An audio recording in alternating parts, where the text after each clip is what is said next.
নমস্কাৰ, আপোনালোকক স্বাগতম জনাইছোঁ অসম ফিচাৰ ইউটিউব চেনেললৈ। আশা কৰোঁ আপোনালোকৰ খবৰ ভাল। তো Assam science and technology university চমুকৈ ASTUৰ CW 2025ৰ কাৰণে নতুন এটা নটিচ আহিলে। তো এইটো ইম্পৰ্টেণ্ট আপডেট হয়। তো কিনো এই নটিচখনত আছে এই ভিডিঅ'টোতে জনাম। তো নটিচখন কেনেকৈ ডাউনলোড দিব সকলোবিলাক জনাম। যদি আপোনালোকৰ চেনেলটো প্ৰথমবাৰৰ বাবে আহিছে ছাবস্ক্ৰাইব কৰি বেল আইকনটো অন কৰি থৈ দিব আৰু আমাৰ হোৱাটছএপৰ টেলিগ্ৰাম গ্ৰুপত জইন হৈ ল'ব। তো তাতো আপডেটবিলাক দি থকা হয়। আপোনালোকে ইয়াৰে নটিচখন ASTUৰ অফিচিয়েল ৱেবছাইটৰ পৰা ডাউনলোড কৰিব পাৰিব আৰু আমাৰ অফিচিয়েল ৱেবছাইটৰ পৰা ডাউনলোড কৰিব পাৰিব। তো আমাৰ ৱেবছাইটত ইয়াৰে লিংক দিয়া আছে, তলৰ ফালে স্ক্ৰল ডাউন কৰিব লাগিব। তো ইয়াতে আপোনালোক এটা পইণ্ট কৈ দিওঁ যে আপোনালোকে ভিডিঅ'টো স্কিপ নকৰাকৈ চাব। তো লাষ্ট আসাম CW যিমান ভিডিঅ' বনাইছোঁ তাত আমি কৈছোঁৱে যে এইটো BTech কৰ্চৰ কাৰণে হয়। তো বহুতে ভিডিঅ'বিলাক ভালকৈ নাচায় বা স্কিপ কৰি চায়।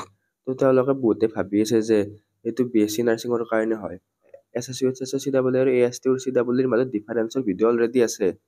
তো তাত অলৰেডি কোৱা হৈছে আৰু BSc নাৰ্ছিঙৰ কেতিয়ালৈকে এপ্লিকেশ্যন ফৰ্ম আহিব সেইটোও কোৱা হৈছে, কিন্তু তেওঁলোকে ভিডিঅ'বিলাক স্কিপ কৰি বা আধা চাই কেনে তেওঁলোকে কমেণ্ট কৰিছিলে বা বহুতে এনেকৈ BSc নাৰ্ছিঙৰ এপ্লাই কৰিব গৈছিলে। তো আমাৰ ভিডিঅ'ত অলৰেডি কোৱাই আছে যে BSc নাৰ্ছিঙৰ এতিয়ালৈকে এপ্লাই হোৱাই নাই। তো এইটো যিটো CW হয় এইটো কম্বাইন এণ্ট্ৰেন্স এক্সাম। তো বাকী আপোনালোকে সেইবিলাক ভিডিঅ' চাই ল'ব ডিফাৰেঞ্চৰ, সেইবিলাকৰ লিংক ডেছক্ৰিপশ্যনত দিয়া থাকিব। তো এতিয়া নটিচখনত কিনো কৈছে সেইটো চাওঁ। তো নটিচখন ডাউনলোড কৰিবৰ কাৰণে আপোনালোকে আমাৰ ৱেবছাইটত ক্লিক কৰাৰ পিছত তলৰ ফালে স্ক্ৰল ডাউন কৰিব। ইয়াতে পে'মেণ্ট এক্সটেনশ্যন নটিচ বুলি আছে, ইয়াত ডাউনলোড অপশ্যনত ক্লিক কৰিব লাগিব। তো ডাউনলোড অপশ্যনত ক্লিক কৰাৰ পিছত অট'মেটিকেলি ইয়াৰে নটিচখন ডাউনলোড হৈ যাব। এইখনেই হৈছে সেইখন নটিচ।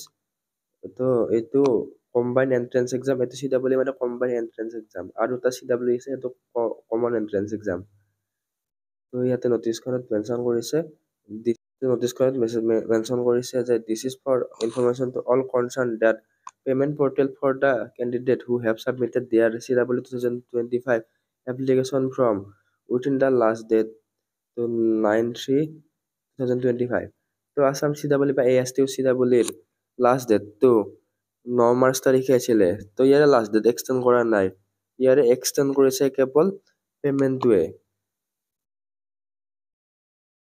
তো ইয়াতে দিয়া আছে payment portal for the candidate, ইয়াতে কেৱল পেমেণ্ট পৰ্টেলটোৱে এক্সটেণ্ড কৰা হৈছে। তো লাষ্ট লাইনটো চাওক, this extension is only applicable for the payment of CW 2025 application fee. ইয়াতে আৰু এটা মেনশ্যন কৰিছে not for the fresh submission of application form. তো আপোনালোকে যদি CW ফ্ৰেছ অনলাইন এপ্লাই কৰিব যায়, মানে আগতে এপ্লাই কৰা নাই এতিয়া নতুনকৈ ৰেজিষ্ট্ৰেশ্যন কৰিছে বা নতুনকৈ এপ্লিকেশ্যন ফৰ্ম ছাবমিট কৰিব, তেতিয়াহ'লে আপোনালোকৰ এইটো কাম নিদিয়ে। তো কিছুমানে 9 তাৰিখে পে'মেণ্ট কৰিছিলে, তো তেওঁলোকৰ এতিয়ালৈকে পে'মেণ্টটো ছাকচেছ নাই হোৱা। তো তেওঁলোকৰ পে'মেণ্টটো 2-3 দিনৰ ভিতৰত ছাকচেছ হৈ যাব, তেওঁলোকে কোনো ধৰণৰ ভয় কৰাৰ প্ৰয়োজন নাই। আৰু যদি কোনোবাই এপ্লিকেশ্যন ফৰ্মখন ফিল আপ কৰি থৈ দিছে কিন্তু 9 তাৰিখৰ ভিতৰত কিবা কাৰণত পে'মেণ্ট কৰা নহ'ল, তো তেওঁলোকে 11 মাৰ্চলৈকে পে'মেণ্ট কৰিব পাৰিব। তো 11 মাৰ্চলৈকে সময় দি দিছে, আপোনালোকে 11 মাৰ্চলৈকে পে'মেণ্টটো কৰি ল'ব। আৰু যিসকলৰ পে'মেণ্ট মানে 9 তাৰিখে হৈছে কিন্তু ছাকচেছ হোৱা নাই, তেওঁলোকে ভয় কৰাৰ প্ৰয়োজন নাই। তো তেওঁলোকৰো 2-3 দিনৰ ভিতৰত ছাকচেছ হৈ যাব। তো এতিয়া আৰু কিছুমানে 11 তাৰিখেও পে'মেণ্ট কৰিব পাৰে। তো তেওঁলোকৰ পে'মেণ্ট কৰোঁতে পে'মেণ্টটো ছাকচেছফুল দেখাওঁতে 2-3 দিন সময় লাগে। তো 11 তাৰিখে পে'মেণ্ট ধৰে লাষ্ট ডেট, এপ্লিকেশ্যন প্ৰিণ্ট কৰাৰ লাষ্ট ডেট নহয়। তো আপোনালোকে 11 তাৰিখে পে'মেণ্ট কৰিলে হৈ যাব। তো পে'মেণ্টটো ছাকচেছ দেখালে 2-3 দিন সময় ল'ব। তো এই নটিচখনত এইখিনি আছিল। তো নটিচখনত বেছি ইমান এটা ইনফৰমেশ্যন নাছিল, কেৱল পে'মেণ্ট এক্সটেনশ্যনৰ নটিচ আছিলে। তো যদি আপোনালোকে ASTUৰ CW কম্বাইন এণ্ট্ৰেন্স এক্সাম দিম বুলি ভাবি আছে, তেতিয়াহ'লে আমাৰ এই বুককেইখন লৈ ল'ব পাৰে। ইয়াতে 1500তকৈ অধিক MCQ টাইপৰ কুৱেশ্যন এনচাৰ আছে।